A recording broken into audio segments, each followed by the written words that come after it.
Students, in last video we were solving the numerical that is based upon the instantaneous rate of reaction. For that we have taken a reaction that is twice N2O5 gas. It is reactant. It gives 4NO2 gas plus O2 gas. These are product. In this numerical they have given information that the liquid bromine N2O5 disappear at a rate of 0.02 moles per dm cube per second. It means the rate of consumption of N2O5 is 0.02 moles per dm cube per second. This is what the given information in this numerical. From this information we have to calculate at which rate NO2 and O2 are formed, means we have to calculate the rate of formation of NO2 and O2 and what would be the rate of reaction.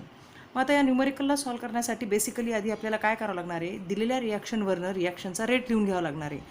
That is rate of reaction is equals to -1/2 d into concentration of N2O5 upon dt.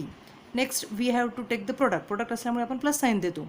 Plus 1/4 d into concentration of NO2 upon dt, and then the next is the O2 that is only for 1 mole, so we will write directly plus constant d into concentration of O2 upon dt.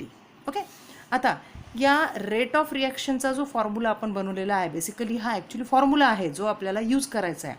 आता याच्यामध्ये आपल्याकडे फक्त एवढीच information आहे की the rate of consumption of N2O5 is 0.02 moles per dm cube per second.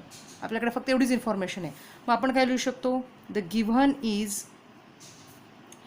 d into concentration of N2O5 upon dt is equals to 0.02 mole per dm cube per second. आपल्याकडे एवढीच information आहे. मग या इन्फॉर्मेशनचा वापर करून आपण rate of formation of NO2 and O2 दोन्ही पण कॅल्क्युलेट करू शकतो, इझिली करू शकतो. So how this formula is used. आता या ठिकाणी तुम्हाला माहिती आहे, तुम्हाला जर rate of formation of NO2 and O2 जर काढायचं असेल तर तुम्हाला रेट ऑफ रिॲक्शनचा जो फॉर्म्युला आहे त्याला रिलेट करावा लागणार आहे. How they are related, basically आधी आपण या दोनमध्ये रिलेशन पाहूयात. कसं रिलेशन आहे, -1/2 d into N2O5 upon dt is equals to plus 1/4 d concentration of NO2 upon dt. Okay, नाव तुम्हाला माहिती आहे तुमच्याकडे ही जी व्हॅल्यू आहे याच्यासाठी त्यांनी आपल्याला 0.02 mole per dm cube per second ही व्हॅल्यू दिलेली आहे. मग आपण काय करूया, ती व्हॅल्यू इथे सबस्टिट्यूट करूया. So equation become -1/2 into 0.02 mole per dm cube per second is equals to 1/4 d concentration of NO2 upon dt. If you cancel this, then here will be 0.01 and the 1/4 if this shifted here, हा जो 1/4 आहे त्यातला 4 जर इकडे shift केला तर तो मल्टिप्लिकेशनमध्ये जाईल. So d into concentration of NO2 upon dt. It means the rate of formation of this NO2 is equals to 0.04 mole per dm cube per second is equals to, this is the rate of formation of NO2 in the given reaction. लक्षात आलं आहे तुम्हाला how we solve this. Rate of formation of NO2 आपण कसं calculate केलेलं आहे, basically आपल्याकडे rate of रिॲक्शनचं equation आहे. आपण त्याच्यामधलं या दोघांचं ज्याचा गिवन डाटा दिलेला असतो त्याचं रिलेशन आपण ज्याचं कॅल्क्युलेट करायचं आहे त्याच्यासोबत रिलेट करतो आणि देन वी कॅल्क्युलेट दिस. आता असं आपण O2चं करूयात. Now for O2 what we can write, -1/2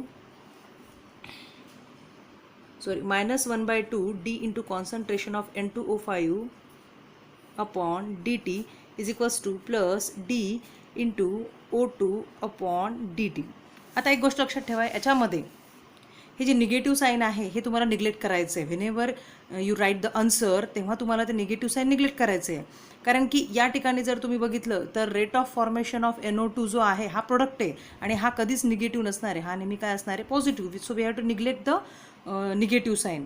लक्षात, इवन रेट ऑफ रिॲक्शनची व्हॅल्यू जरी तुम्ही कॅल्क्युलेट केली तर ती निगेटिव्ह कधीच नसते, कारण की रेट ऑफ रिॲक्शन नेहमी हा फॉरवर्ड डायरेक्शनमध्ये काढला जातो आणि त्याची व्हॅल्यूसुद्धा प्लस असते. जर निगेटिव्ह व्हॅल्यू आली तर we have to neglect that sign. We have to only neglect the sign, value neglect नाही करायची आहे. आता या ठिकाणी तुम्हाला माहिती आहे -1/2 इंटू याची व्हॅल्यू किती आहे, 0.02 is equals to plus d into concentration of O2 divided by dt. Okay, if we cancel this, what will remain? 0.01 mole per dm cube per second is equals to d into concentration of O2 upon dt. So this is what the rate of formation of O2 in the given reaction. किती आला तो? 0.01 mole per dm cube per second. You have to write the units. आता finally what they have asked, they asked the rate of reaction. What is the rate of reaction? आता rate of reaction काढण्यासाठी तुम्ही already formula बनवलेला आहे. याच फॉर्म्युल्यामध्ये फक्त आपण values put up करूयात आणि रेट ऑफ रिॲक्शन कॅल्क्युलेट करूयात. एक गोष्ट लक्षात ठेवा, हा जो फॉर्म्युला तुम्ही बनवलेला आहे याच्यावरनं जो रेट ऑफ रिॲक्शन निघल तो सेम असणार आहे. तुम्ही कोणत्याही याच्यामध्ये व्हॅल्यू कॅल्क्युलेट करा, ती व्हॅल्यू सेम येईल. आपण ते इथे कॅल्क्युलेट करून पाहूयात. काय फॉर्म्युला आहे रेट ऑफ रिॲक्शनचा? Rate of reaction is equals to, actually तुम्ही कोणत्याही एका याला घेऊन काढू शकता, कोणती एक स्पेसिफिक व्हॅल्यू घेऊन काढू शकता, पण मी तुम्हाला तिन्ही काढून दाखवतो. मी तुम्हाला कळेल की रेट ऑफ रिॲक्शन याला वापरून काढा किंवा याला तो सेमच येणार आहे. So rate of reaction is equals to what? -1/2 d into concentration of N2O5 upon dt. Okay, secondly काय होतं? 1/4 plus 1/4 d into concentration of NO2 upon dt. आणि नेक्स्ट फायनली काय होतं? Plus d into concentration of O2 upon dt. आपण या प्रत्येकाची value काढलेली आहे ती आपण पुटअप करूयात. पहिल्यांदा बरोबर -1/2 इंटू याची व्हॅल्यू तुम्हाला दिलेली आहे 0.02 इज इक्वल्स टू, आता 1/4 इंटू याची व्हॅल्यू आपण आत्ताच काढली, ती व्हॅल्यू किती काढली आपण? 0.04. So that value is 0.04 is equals to, याची व्हॅल्यू आपण आत्ताच कॅल्क्युलेट केली, ती डायरेक्टली आपण लिहिणार आहोत 0.01 mole per dm cube per सेकंद. ओके, आता याला जर कॅल्क्युलेट केलं तर किती येईल? 0.01. So the first value will be 0.01. I told you that rate of reaction जी व्हॅल्यू जेव्हा निगेटिव्ह येईल तेव्हा ते निगेटिव्ह साईन तुम्हाला निग्लेक्ट करायचं आहे. नेक्स्ट याच्यात काय येईल? 4 divided by 0.04 divided by 4 0.01 again.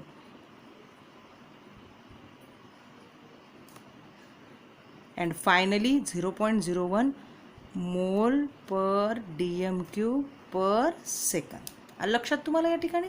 So rate of reaction जो आहे तुम्ही कोणताही फॉर्म्युला वापरून काढा, त्याची व्हॅल्यू नेहमी सेमच येईल. मी तुम्हाला याच्यावर आधारित अजून न्यूमरिकल सेंड करते, तुम्ही ते सॉल्व्ह करण्याचा प्रयत्न करा.